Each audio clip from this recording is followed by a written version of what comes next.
Byung-Chul Han sobre Dios. Capítulo 3. Vacío. Detenerse, retenerse, es crear vacío en el propio interior. Simone Weil. El viento sopla donde quiere y oye su ruido, pero no sabes de dónde viene ni a dónde va. Así es todo el que ha nacido del Espíritu. San Juan. En uno de sus textos, Simone Weil desarrolla una teodinámica del vacío. Como vemos por experiencia en lo que toca a los hombres y creemos por tradición en lo que toca a los dioses, cualquier ser ejerce siempre, por un requisito natural, todo el poder de que dispone. Tucídides. Como el gas, el alma tiende a ocupar la totalidad del espacio que se le asigna. Sería contrario a la ley de entropía el que un gas se contrajera y dejara espacios vacíos. No ocurre así con el Dios de los cristianos. Se trata de un Dios sobrenatural, mientras que Jehová es un Dios natural. No ejercer todo el poder de que se dispone es soportar el vacío. Ello va en contra de todas las leyes de la naturaleza. Solo la gracia lo puede conseguir. La gracia colma, pero no puede entrar más que allí donde hay un vacío para recibirla. Y es ella quien hace ese vacío. El alma humana obedece a la termodinámica del poder. ¿Qué es el poder? Quien lo posee tiene la sensación de crecer en el espacio, se extiende o se expande. La ampliación de poder se expresa como una ampliación de uno mismo. Quien posee poder aspira a expandirse al máximo sometiendo a los demás. Por tanto, su espacio no se ve limitado por el otro. El poder provoca que quien lo posee permanezca consigo mismo en el otro. Aumenta el espacio de sí mismo en torno al otro. A través del poder continúa en el otro. Su omnipotencia eliminará todos los espacios en los que no se encuentre consigo mismo. De ese modo, abarcará todo el espacio disponible, lo ocupará con él mismo. La renuncia voluntaria al poder equivale a una retirada voluntaria del yo. Sin embargo, al igual que el gas que se contrae para dejar un vacío, el yo, que se aparta voluntariamente, contraviene en la termodinámica del poder. En consecuencia, la renuncia voluntaria al poder, como renuncia a sí mismo que es, resulta antinatural o sobrenatural. Quien posee el poder no permite ningún vacío porque aspira a expandirse al máximo. Allí donde se retira, es decir, allí donde renuncia a su poder, nace el vacío, o bien la renuncia voluntaria al poder lo transporta hasta el nivel del vacío. Simone Weil opone a la termodinámica del poder una teodinámica del vacío que invierte la tendencia natural del alma y la convierte. Solo gracias a semejante conversión del alma es posible recibir la gracia. La gracia llega a través del vacío, o el vacío predispone al alma para la gracia. El Dios de los cristianos es un Dios sobrenatural. No se trata de un Dios del poder o de la venganza, sino de un Dios del amor. La teodinámica del vacío rompe con cualquier forma de poder y violencia y también con la venganza, que se basa en la simetría. La misericordia brota de la relación sobrenatural asimétrica, como se indica en la Biblia. Acercándose Pedro a Jesús le preguntó: Señor, si mi hermano me ofende, ¿cuántas veces tengo que perdonarlo? ¿Hasta 7 veces?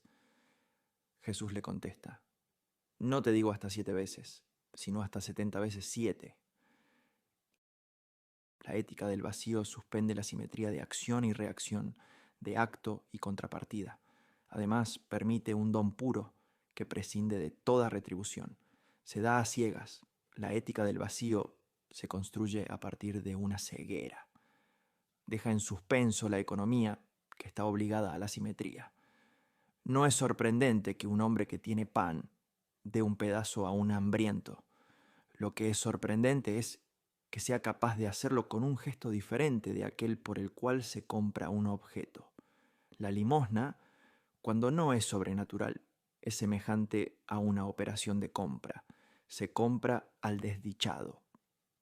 El vacío produce relaciones aneconómicas, esto es, asimétricas, sobrenaturales, necesidad de una recompensa, necesidad de recibir el equivalente de lo que se da. Pero si al forzar esa necesidad se deja un vacío, entonces se produce una especie de corriente de aire y surge una recompensa sobrenatural. Esta no aparece mientras se posea otro salario. El vacío logra que aparezca. Igual con la condonación de las deudas, así también se está aceptando un vacío en sí mismo. Lo de aceptar un vacío en sí mismo es sobrenatural. ¿Dónde hallar la energía para un acto sin contrapartida? La energía ha de venir de otra parte. Y sin embargo, primero ha de producirse un desgarro, algo de índole desesperada. Primero ha de producirse un vacío. El vacío requiere desligarse del quererse así. Se manifiesta como una corriente de aire que nos eleva hacia un plano superior del ser. No solo es asimétrica y sobrenatural la misericordia, también lo son la amistad o la sonrisa discreta y sin propósito concreto que dedicamos a un extraño. Las relaciones asimétricas generan espacios sociales que permiten respirar fuera de la economía. Sin estos espacios para la respiración del vacío, la sociedad se ahogaría entre las relaciones de intercambio económico. La ética del vacío se caracteriza por un universalismo incondicional.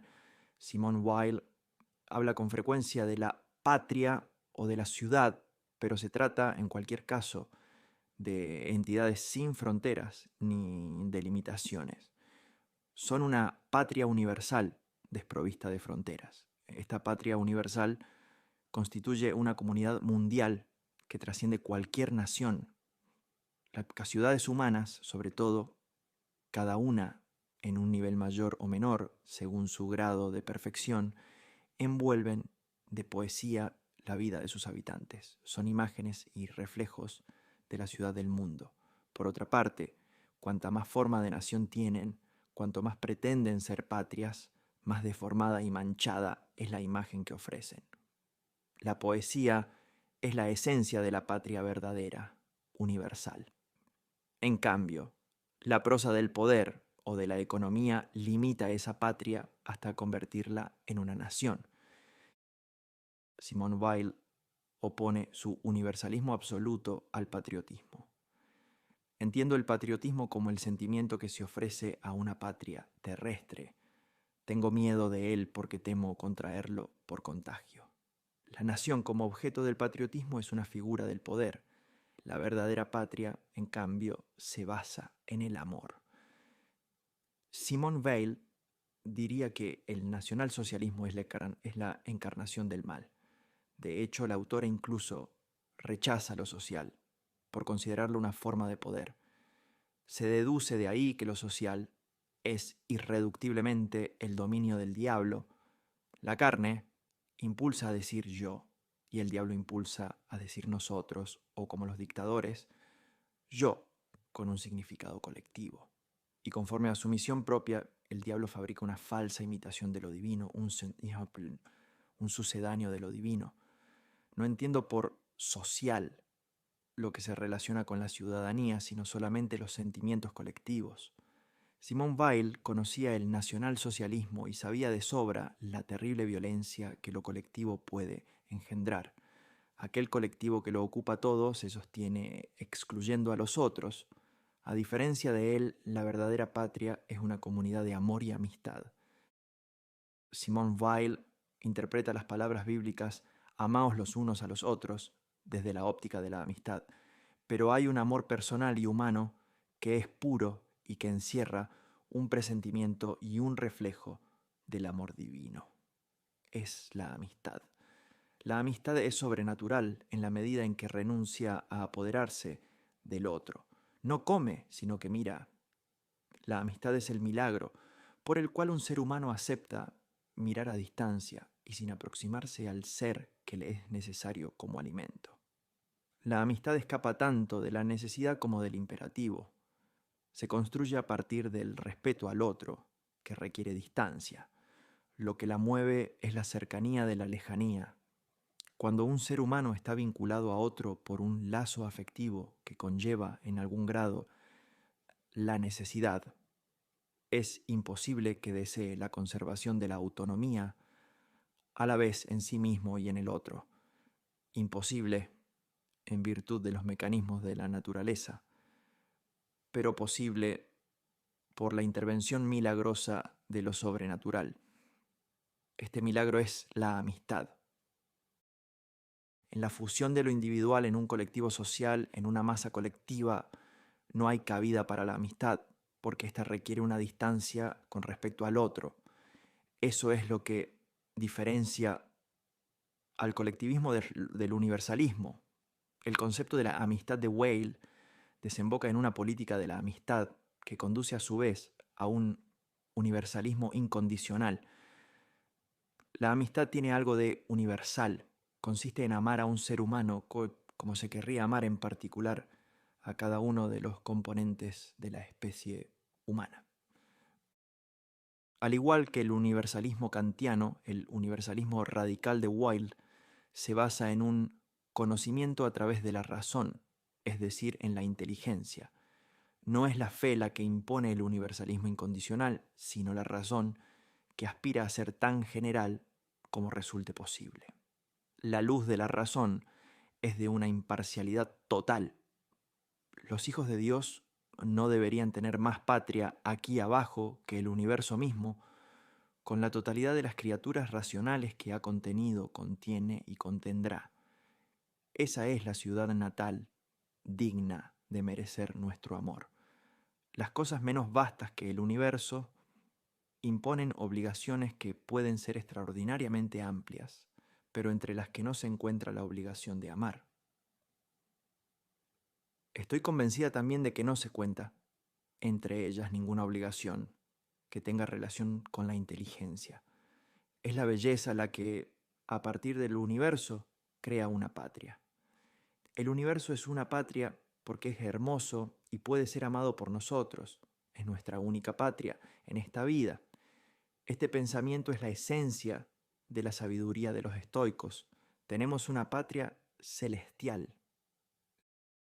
La universalidad del amor tiene su origen en el vacío, que al igual que la luz, no permite ninguna diferenciación, ninguna delimitación.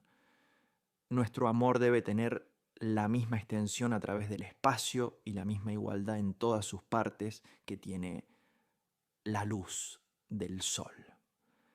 La ética del vacío presenta rasgos universales, como la distribución indiscriminada de la luz. Se extiende más allá de la comunidad hasta alcanzar la totalidad de la creación. Se manifiesta como una ética de la descreación que nos acerca a la creación. Hay que ser católico, es decir, no estar ligado por un hilo a nada creado, sino a la totalidad de la creación. Simone Weil alude aquí al significado original del término. Católico, del griego católicos, significa lo global, lo que concierne a todos. Católico es lo mismo que universal. En plena Segunda Guerra Mundial y ante la furia del nacionalsocialismo, Simone Weil le escribió al padre Perrin: vivimos en una época sin precedentes, y la universalidad que antaño podía estar implícita debe ser en la situación actual plenamente explícita. Debe impregnar el lenguaje y toda la manera de ser. Debido a su universalidad, el amor se dirige, como misericordia que es, a toda la humanidad y a toda la creación. La conveniencia de las cosas, de los seres, de los acontecimientos, consiste solamente en esto, en que existen y no debemos desear que no existan o que sean de otra forma. Tal deseo es una impiedad respecto a nuestra patria universal, una falta al amor estoico debido al universo. Hoy en día, ante la creciente destrucción de la belleza del mundo y la nueva oleada de nacionalismo y xenofobia, el universalismo de Weil resulta más necesario y más acuciante que nunca. Nuestra época se parece a la suya mucho más de lo que pensamos. En medio del conflicto armado de su tiempo, Simone Weil evocó una santidad nueva, un nuevo tipo de santidad, unos santos con genio que pudiesen sacar a la luz la verdad y la belleza ocultas hasta ese momento por una densa capa de polvo. Nuestro mundo actual necesita, tanto como lo necesita una ciudad devastada por la peste, santos geniales. Todo genio es un genio de la atención. Solo la atención profunda, entendida como santidad, crea la paz. La ética del vacío como ética de la descreación desbarata la economía natural del poder. La compasión que el fuerte siente cuando se encuentra frente a un débil será pura y sobrenatural, siempre y cuando carezca de conciencia acerca de su superioridad, siempre y cuando se base en una renuncia a sí mismo. Solo entonces se asemejará a un amor sobrenatural en el sentido de una misericordia profunda. Por su parte, la gratitud que experimenta el débil cuando se encuentra frente al fuerte será pura y sobrenatural, siempre y cuando no implique humillación alguna. No excluye un orgullo en el débil, porque el orgullo también se sitúa fuera de la economía del poder. La simpatía del débil por el fuerte es natural, pues el débil, proyectándose en el fuerte, adquiere una fuerza imaginaria. La simpatía del fuerte hacia el débil, en tanto que operación inversa, es contraria a la naturaleza. Por eso la simpatía del débil hacia el fuerte solo es pura si tiene como objeto único la simpatía del fuerte hacia él, en caso de que el fuerte sea verdaderamente generoso. Esa es la gratitud sobrenatural, consistente en sentirse feliz por ser objeto de una compasión sobrenatural. Esta gratitud deja el orgullo absolutamente intacto. Tanto la venganza como el odio brotan de la presión de la simetría. Quiero vengarme de otra persona por lo que me ha hecho sufrir. La venganza restablece el equilibrio alterado. Cualquier vacío no aceptado produce odio, acritud, amargura, rencor. El mal que se desea a quien se odia y que imaginamos restituye el equilibrio. Si alguien me hace algo malo, nace en mí la necesidad de vengarme para restablecer ese equilibrio alterado. Y cuando le hago algo malo a otra persona, surge en ella una carencia que trata de compensar haciéndome a mí lo mismo. La ética del vacío evita esta simetría. Hacer daño al prójimo es recibir algo de él. ¿Qué? ¿Qué se gana? Cuando se hace daño, sale uno crecido, sale uno más ancho. Ha colmado dentro de sí un vacío al crearlo en el otro. La teodinámica del vacío se sale del plano de la acción y la reacción. En el momento en el que perdono al otro en lugar de vengarme de él, aparece un equilibrio de potencia superior, un equilibrio en el plano del vacío. Perdonar no se puede. Cuando alguien nos ha hecho daño, se crean determinadas reacciones dentro de nosotros. El deseo de venganza es un deseo de equilibrio esencial. Búsquese el equilibrio en otro plano.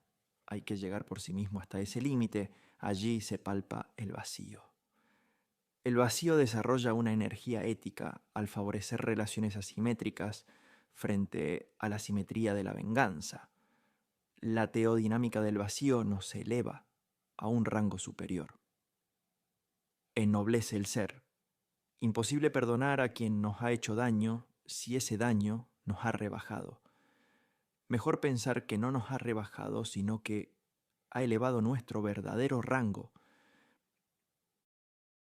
Perdonar se basa en la renuncia a la imaginación, que genera constantemente expectativas, y cuando esas expectativas no se cumplen, nos sentimos decepcionados. En ese momento culpamos al otro o a nosotros mismos. Perdonar significa absolver de esa culpa tanto al otro como a uno mismo. Me desilusiona un ser querido, les he escrito. Es imposible que no me responda lo que en su nombre ya me he dicho a mí misma. Los hombres nos debemos lo que nos imaginamos que nos daremos. Condonar las deudas, Aceptar que seamos distintos de las criaturas de nuestra imaginación es imitar la renuncia de Dios. Yo también soy distinta de lo que imagino ser. Saberlo es el perdón. El perdón requiere que prescinda específicamente de mí mismo, de mis expectativas.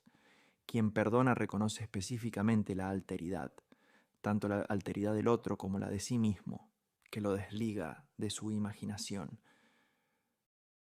Simone Weil concibe no solo el perdón, sino también la justicia desde la base de la alteridad.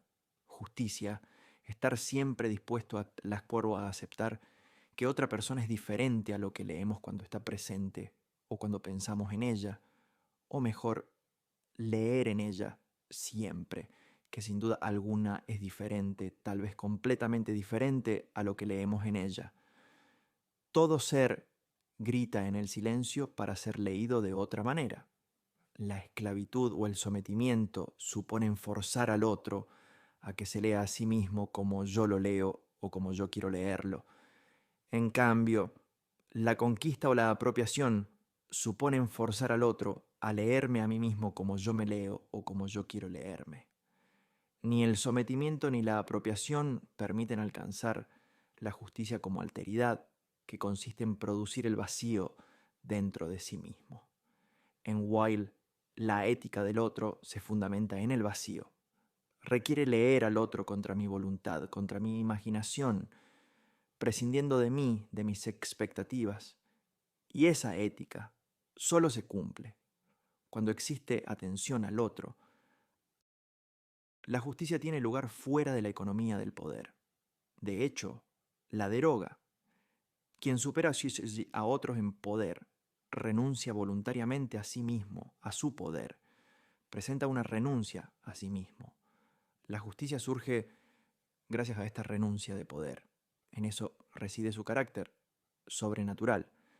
Si se ocupa el lugar superior en una relación desigual de fuerzas, la virtud sobrenatural de la justicia consiste en conducirse exactamente como si hubiese igualdad, y exactamente en todos los aspectos, incluidos los menores detalles de matices y actitudes, pues un detalle puede bastar para arrojar al inferior al estado de materia, que en esta ocasión es naturalmente el suyo, así como el menor choque congela el agua que se ha mantenido en estado líquido por debajo de 0 grados.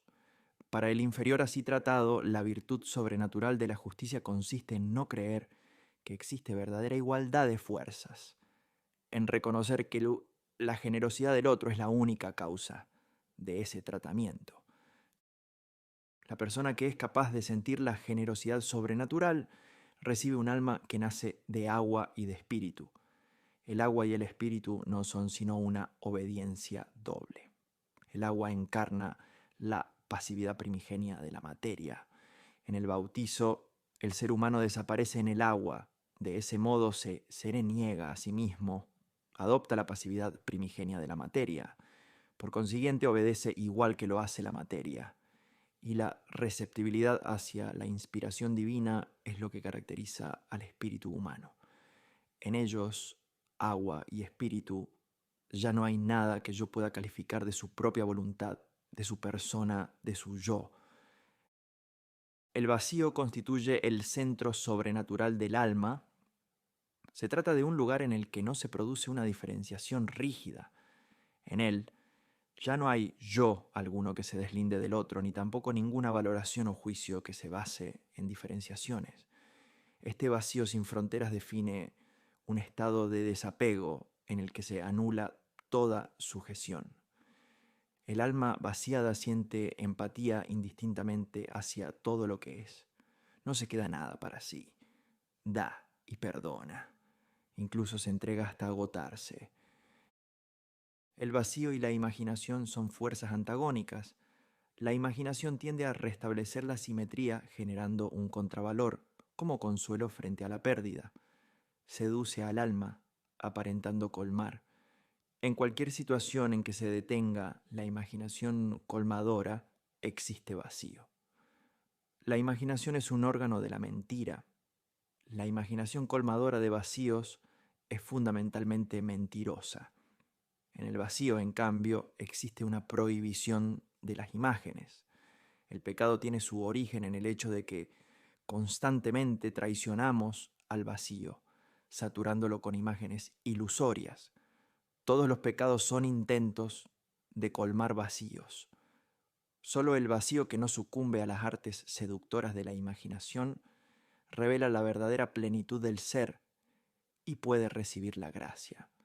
Continuamente suspendido en sí mismo el trabajo de la imaginación colmadora de vacíos, si se acepta cualquier vacío, ¿qué envite de la fortuna puede impedir que amemos el universo? Uno tiene la seguridad de que, ocurra lo que ocurra, el universo está lleno. Cuando renunciamos a comer y miramos a partir del vacío, se nos concede un pan sobrenatural, una plenitud. Quien por un momento soporta el vacío o bien obtiene el pan sobrenatural o bien cae. El vacío surge allí donde se renuncia a la voluntad. La voluntad se impide que las cosas sean como son. Les impone su impronta. Es la fuerza motriz de la imaginación. La teodinámica del vacío, sin embargo, interrumpe este proceso. Para todo, y más allá de un propósito concreto, cualquiera que sea, querer en vacío, querer el vacío. Porque un vacío es para nosotros ese bien que no podemos representarnos ni definir, pero ese vacío está más lleno que todos los llenos. Si llegamos hasta ahí, estaremos fuera de peligro, porque Dios colma el vacío. La perspectiva de la muerte es un particular reto para la imaginación que debe ingeniar un contrapeso frente a ella para rellenar el vacío. Los milicianos del Testamento español, que se inventaban las victorias para soportar el hecho de morir, típico ejemplo de imaginación colmadora de vacío. Aunque no se haya de ganar nada con la victoria, se soporta mejor morir por una causa que sea victoriosa antes que por una causa que resulte derrotada. Hacerlo por algo desprovisto completamente de fuerza sería sobrehumano, discípulos de Cristo. El pensamiento de la muerte requiere un contrapeso, y ese contrapeso, con la omisión de la gracia, no puede ser más que una mentira. El vacío supone, en último término, aprender a morir, darse muerte. Orar es como una muerte.